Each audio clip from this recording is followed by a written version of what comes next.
quasiment tous les grands événements qui se sont succédés.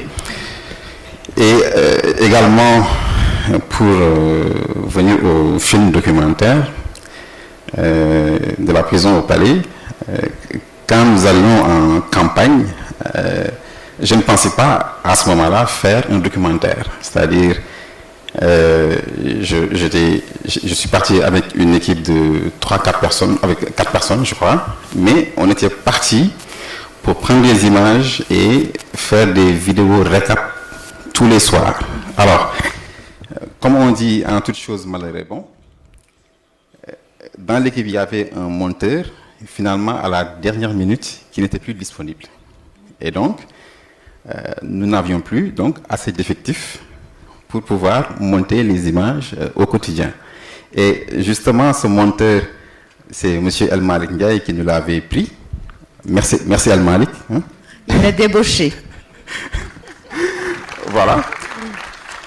Et donc, à ce moment-là, je me suis dit, ben, il n'y a pas de souci. De toute façon, je pense que derrière chaque obstacle, il y a une opportunité.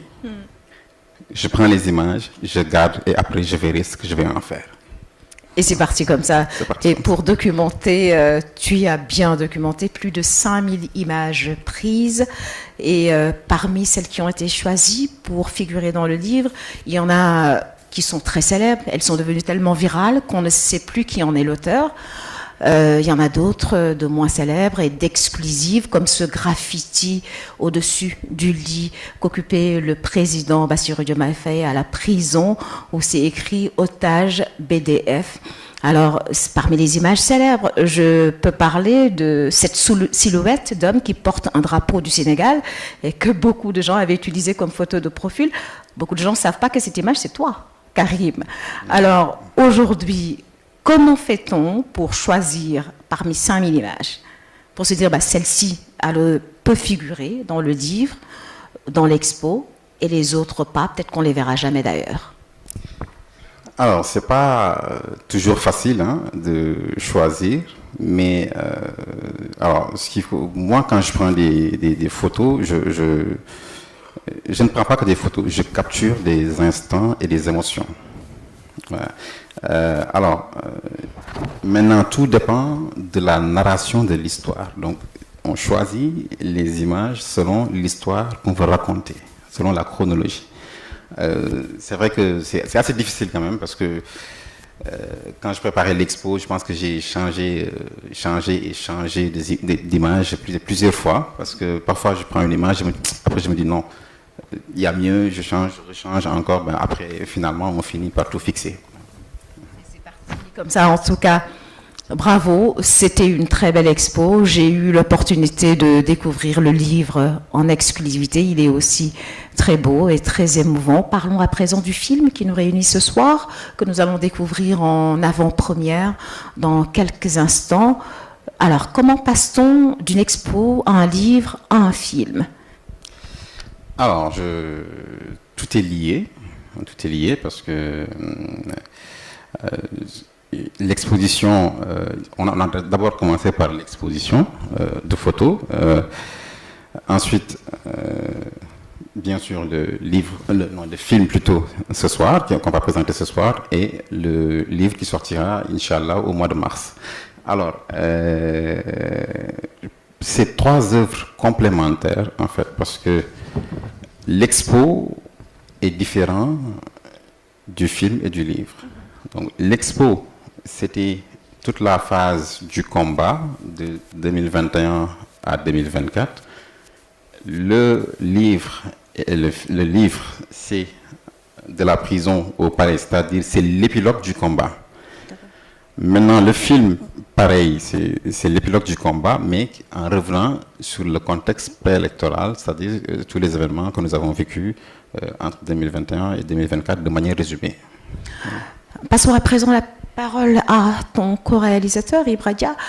Ibra, comment es-tu arrivé dans ce projet? Et puis, est-ce que toi, tu as eu le sentiment, en regardant ces images, que tu vivais un événement historique et tu étais à la limite en train de participer à un événement qui va marquer définitivement, de façon indélébile, l'histoire de ce pays et peut-être de l'Afrique?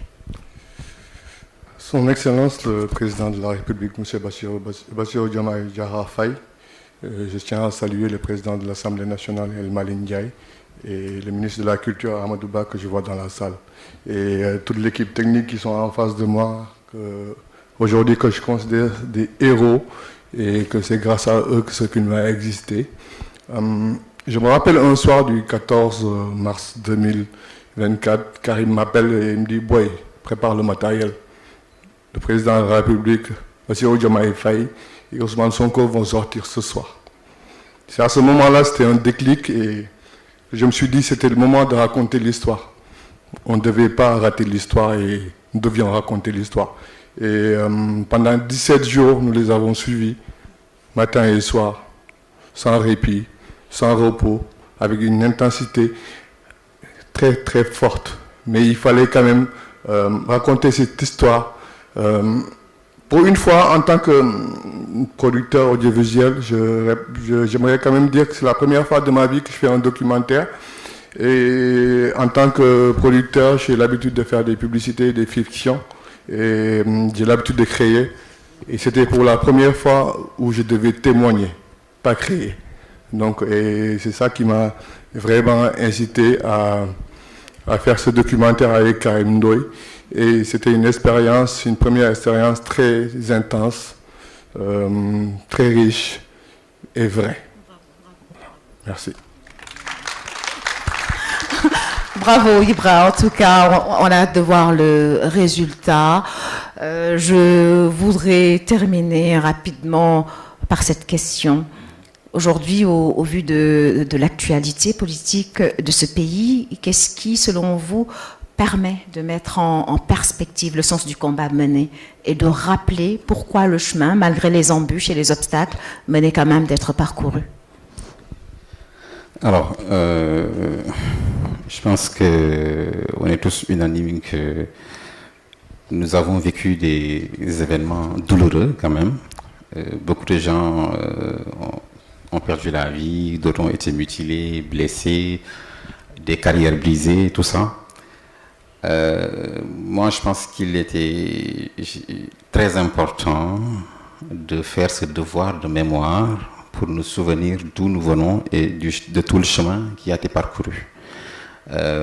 Parce que les gens se sont battus. Ils ne se sont pas battus juste pour un homme comme ça. Ils se sont battus pour un idéal, ils se sont battus pour un avenir meilleur, ils se sont battus contre l'injustice, ils se sont battus pour la liberté et la démocratie. Donc aujourd'hui, nous n'avons pas le droit de décevoir. On n'a pas le droit. Nous sommes dans l'obligation de réussir pour toutes ces personnes-là. Aujourd'hui, moi je suis là en train de parler, mais il y en a qui ne sont pas là et qui ne seront plus jamais là. Pour toutes ces personnes-là, il était très important de faire ce devoir de mémoire afin que tout un chacun se souvienne du chemin qui a été parcouru et des sacrifices qui ont été consentis pour qu'aujourd'hui on en arrive là.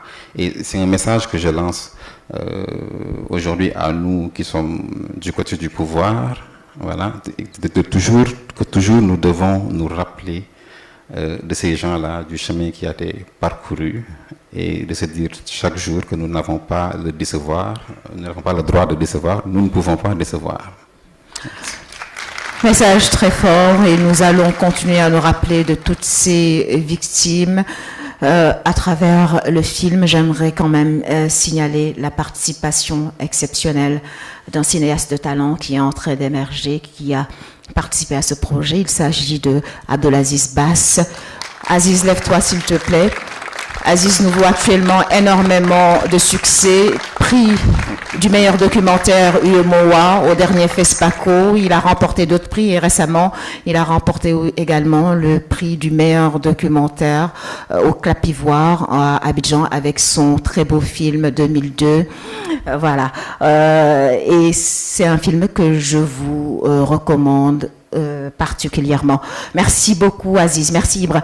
On va en profiter pour faire une photo de famille le temps qu'on débarrasse le plancher. Oui. Oui, Aziz, tu avais un petit message à rajouter pour le film, le livre, ça sort en mars. Le film, il sera à l'affiche le 19 au Cinéma Pathé. Une semaine après, ici, à la salle du Sea Plaza. N'oubliez pas, parlez-en autour de vous. Il est important de sortir, de voir nos images.